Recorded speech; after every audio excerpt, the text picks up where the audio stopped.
Store पर।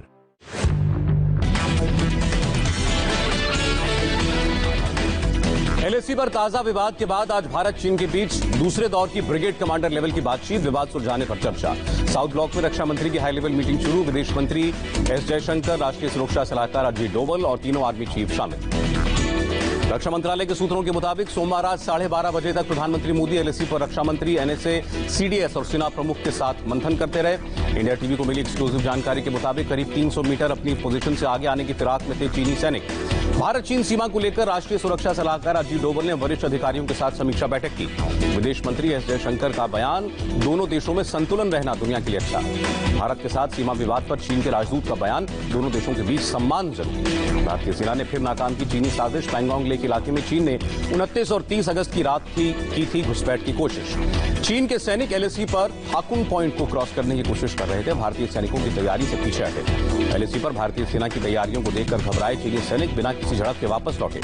LAC पर ताजा विवाद पर चीन का उल्टा भारतीय सैनिकों पर आरोप, चीनी विदेश मंत्रालय ने कहा चीन ने नहीं, भारत ने की थी घुसपैठ की कोशिश। ताजा फेस ऑफ के बाद दोनों देशों के ब्रिगेडियर लेवल की बातचीत, भारत ने साफ कहा तय बातचीत के मुताबिक चीनी सैनिकों को हटना होगा पीछे।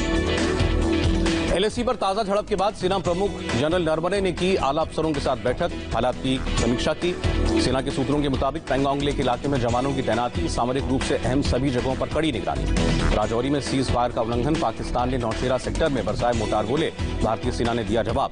बारामूला में आतंकियों ने आर्मी के काफिले पर ग्रेनेड फेंका, 6 सिविलियन जख्मी, अस्पताल में भर्ती कराया गया। पाकिस्तान की एक और साजिश का पर्दाफाश, बारामूला के रामपुर सेक्टर में हथियारों का जखीरा बरामद। रामपुर सेक्टर में 5 AK-47, 6 pistol, UGBL grenade, 21 hand grenade बरामद, भारी मात्रा में पिस्तौल और AK-47 के कारतूस भी मिले। पिनाका रॉकेट लॉन्चर खरीदने के लिए 2580 करोड़ का समझौता, टाटा पावर और LNT के साथ डील। सुशांत केस में डीआरडीओ गेस्ट हाउस में रिया के माता पिता से जारी है पूछताछ, रिया के भाई शौविक से आज 5वें दिन भी सवाल जवाब।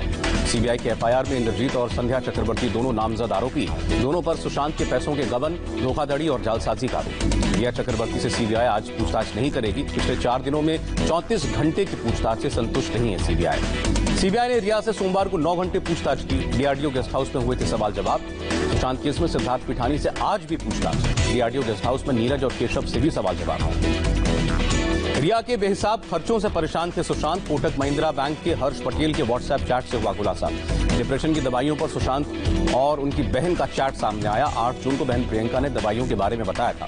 प्रियंका ने अपने चैट में भेजा था डॉक्टर का प्रिस्क्रिप्शन, इमरजेंसी के लिए लोनाजेप टैबलेट साथ में रखने को कहा था। सुशांत की बहन प्रियंका का सीबीआई ने बयान दर्ज किया। दिल्ली सीबीआई हेडक्वार्टर में प्रियंका का बयान दर्ज हुआ। गौरव आर्या से लगातार दूसरे दिन ईडी की पूछताछ, ड्रग रैकेट मामले में ईडी कर रही है सवाल जवाब। गौरव आर्या अपने वकील के साथ पहुंचे ईडी दफ्तर। गौरव के वकील ने अपने क्लाइंट पर लगे आरोपों को गलत बताया। श्रुति मोदी के वकील अशोक सरावगी का बड़ा दावा, सुशांत का अपनी बहनों के साथ झगड़ा हुआ था। अशोक सरावगी ने कहा झगड़े की वजह से डिप्रेशन में थे सुशांत। अशोक सरावगी ने दावा किया सुशांत का पिता से भी तनाव था। सुप्रीम कोर्ट में मॉरिटोरियम पर सुनवाई, सरकार ने कहा 2 साल तक बढ़ाया जा सकता है मॉरिटोरियम पीरियड। टेलीकॉम कंपनियों को बड़ी राहत, सुप्रीम कोर्ट ने EGR चुकाने के लिए दिया 10 साल का वक्त। डॉक्टर कफील खान के खिलाफ हटाया गया एनएसए, इलाहाबाद हाईकोर्ट ने जल्द रिहाई का आदेश दिया। कफील पर CAA को लेकर भड़काऊ भाषण देने का आरोप था। दिल्ली दंगों के आरोपी ताहिर हुसैन को ईडी ने गिरफ्तार किया, 6 दिन की कस्टडी में लिया। मंगलुरु हिंसा केस में सेंट्रल क्राइम ब्रांच की टीम ने SDPI के DJ हली कार्यालय में रेड। पूर्व राष्ट्रपति प्रणब मुखर्जी पंचतत्व में विलीन, बेटी अभिजीत मुखर्जी ने दी अंतिम विदाई। राजकीय सम्मान के साथ प्रणब मुखर्जी को दी गई आखिरी विदाई, सेना के जवानों ने सलामी दी। कोरोना से संक्रमित होने के कारण PPE किट पहनकर बेटे ने अंतिम संस्कार किया।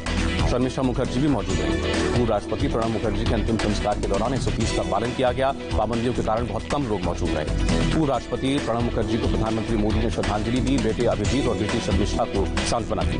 राष्ट्रपति रामनाथ कोविंद ने पूर्व राष्ट्रपति को दी श्रद्धांजलि, उपराष्ट्रपति वेंकैया नायडू ने भी नमन किया, ओम बिरला ने भी श्रद्धासुमन अर्पित किए।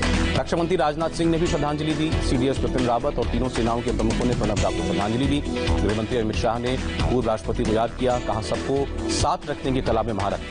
बीजेपी अध्यक्ष JP नड्डा और स्वास्थ्य मंत्री डॉक्टर हर्षवर्धन ने भी पूर्व राष्ट्रपति को श्रद्धासुमन अर्पित की। कांग्रेस नेता अधीर रंजन चौधरी ने 10 राजाजी मार्ग पहुंचकर पूर्व राष्ट्रपति को श्रद्धांजलि दी। बीजेपी सांसद ज्योतिरादित्य सिंधिया ने भी प्रणब दा को नमन किया।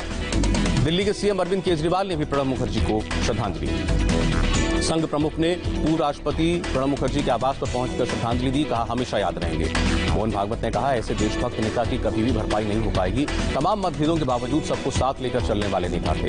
प्रणब मुखर्जी के निधन पर 7 दिन का राजकीय शोक। 6 सितंबर तक सरकारी भवनों पर आधा झुका रहेगा तिरंगा। रूस के राष्ट्रपति व्लादिमीर पुतिन ने पूर्व राष्ट्रपति प्रणब मुखर्जी के निधन पर भेजा शोक संदेश। बांग्लादेश की प्रधानमंत्री शेख हसीना ने प्रणब मुखर्जी के निधन पर जताया दुख। बांग्लादेश में 1 दिन का राजकीय शोक।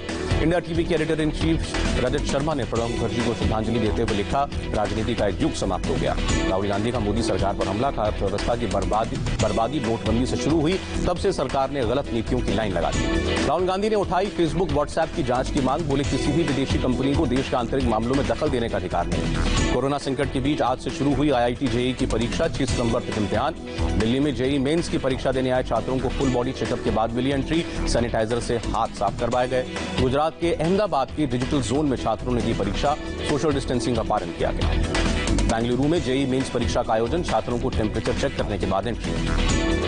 गोवा में परीक्षा देने आए छात्रों के टेम्परेचर चेक करने के बाद उनको दिया गया मास्क। पश्चिम बंगाल में भी JEE मेंस परीक्षा का आयोजन। छात्रों को टेम्परेचर चेक करने के बाद ही एंट्री दी गई। यूपी के गोरखपुर में भी JEE मेंस परीक्षा का आयोजन। केंद्र में एंट्री के वक्त स्टूडेंट्स ने सोशल डिस्टेंसिंग का ख्याल रखा। छत्तीसगढ़ में रायपुर में JEE मेंस के लिए परीक्षा केंद्रों पर किया गया था खास इंतजाम। SOP के मुताबिक छात्रों को दी गई एंट्री। बिहार में भी परीक्षा केंद्रों पर एंट्री से पहले स्टूडेंट्स का टेम्परेचर चेक हुआ। ऑटो और बस न मिलने की वजह से कई को परेशानी। जम्मू कश्मीर के कालूचक के चिनाब कॉलेज में भी JEE मेंस परीक्षा। स्टूडेंट्स ने परीक्षा लेने के फैसले की तारीफ की। देश में एक दिन में फिर 69,921 लोग पाए गए कोरोना पॉजिटिव। संक्रमितों की कुल संख्या हुई 36,91,000 से ज्यादा। देश में कोरोना से 24 घंटे में 819 लोगों की मौत। अब तक वायरस ने 65,288 लोगों को शिकार बनाया। कोरोना से एक दिन में 66,000 से ज्यादा लोग रिकवर हुए। अब तक 28,39,000 से ज्यादा लोग हो चुके हैं ठीक। कोरोना के मामले में महाराष्ट्र, आंध्र प्रदेश और कर्नाटक में सबसे ज्यादा मामले। कुल मामलों के करीब 43% सिर्फ इन्हीं 3 राज्यों में। महाराष्ट्र में फिर कोरोना से 11,852 लोग संक्रमित, 184 लोगों की मौत। मुंबई में एक दिन में कोरोना के 1,179 लोग संक्रमित। जानलेवा वायरस से 24 लोगों ने दम तोड़ा। महाराष्ट्र में 341 पुलिसकर्मी कोरोना पॉजिटिव, 2 की मौत। अब तक 15,294 जवान संक्रमित। नागपुर में 24 घंटे में 34 कोरोना संक्रमितों ने दम तोड़ा, जबकि 1,223 लोग पाए गए पॉजिटिव। तमिलनाडु में एक दिन में 5,956 लोग कोरोना संक्रमित। जानलेवा वायरस ने 91 लोगों को बनाया शिकार। कर्नाटक में 24 घंटे में कोरोना से 6,495 लोग संक्रमित, 113 लोगों की मौत। दिल्ली में कोरोना वायरस से 1,358 लोग पॉजिटिव, 18 की मौत। यूपी में फिर एक दिन में 5,000 से ज्यादा पॉजिटिव केस, महामारी से 63 की मौत। यूपी के मंत्री मोहसिन रजा कोरोना पॉजिटिव, खुद को घर में आइसोलेट किया। राजस्थान में एक दिन में कोरोना के 670 नए केस, 6 की मौत। राजस्थान में कांग्रेस विधायक Ramesh Meena corona positive. BJP MLA Hamid Singh और चंद्रभान सिंह भी संक्रमित। बिहार में एक दिन में 1,324 लोगों की रिपोर्ट पॉजिटिव। राज्य में अब तक 16,000 एक्टिव केस। झारखंड में 4,000 से ज्यादा पुलिस वाले पॉजिटिव, अब तक 9 की मौत। पश्चिम बंगाल में कोरोना से फिर 2,993 लोग संक्रमित, 52 लोगों की मौत। पश्चिम बंगाल सरकार ने 30 सितंबर तक बढ़ाया लॉकडाउन। राज्य में 7, 11 और 12 सितंबर को होगा कंप्लीट लॉकडाउन। ओडिशा में आज कोरोना के 3,025 नए मामले आए, एक दिन में 11 मरीजों की मौत। तेलंगाना में 24 घंटे में कोरोना के 2,734 नए केस, 9 मरीजों की मौत। दिल्ली में 7 सितंबर से शुरू होगी मेट्रो। सैनिटाइजेशन और सोशल डिस्टेंसिंग का कड़ाई से पालन होगा। पंजाब में विदेश से आने वाले लोगों के लिए 14 दिन का क्वारंटीन अनिवार्य। राज्य सरकार ने जारी की गाइडलाइंस। वाराणसी में कांग्रेस प्रदेश अध्यक्ष अजय कुमार लल्लू के खिलाफ मुकदमा। बिना इजाजत बालिका मदरसे में बुनकरों से की बात। दुनिया भर में कोरोना के 2,56,00,000 से ज्यादा मामले, अब तक 8,54,000 से ज्यादा लोगों की मौत। भोपाल के चिरायू अस्पताल को कांग्रेस नेता कमलनाथ ने बताया डेथ हॉस्पिटल, इलाज में होने वाली लापरवाही की जांच की मांग। भोपाल और इंदौर रेंज के खनिज पदाधिकारी प्रदीप खन्ना के 2 ठिकानों पर लोकायुक्त का छापा, आय से अधिक संपत्ति का मामला। राजस्थान और बिहार समेत देश के कई हिस्सों में अगले 3 दिन तक भारी बारिश के आसार। अगस्त के महीने में 27% ज्यादा बारिश। नागपुर समेत विदर्भ के कई जिलों में बाढ़ जैसे हालात। 2 दिन में 14,000 से ज्यादा लोगों को बचाया गया। विदर्भ के 148 से ज्यादा गांव प्रभावित। पूर्वी विदर्भ के 83 रिलीफ कैंप शुरू किए गए। और महाराष्ट्र के चंद्रपुर जिले में बाढ़ प्रभावित गांव में जारी है राहत और बचाव का काम। NDRF ने वीडियो जारी किया।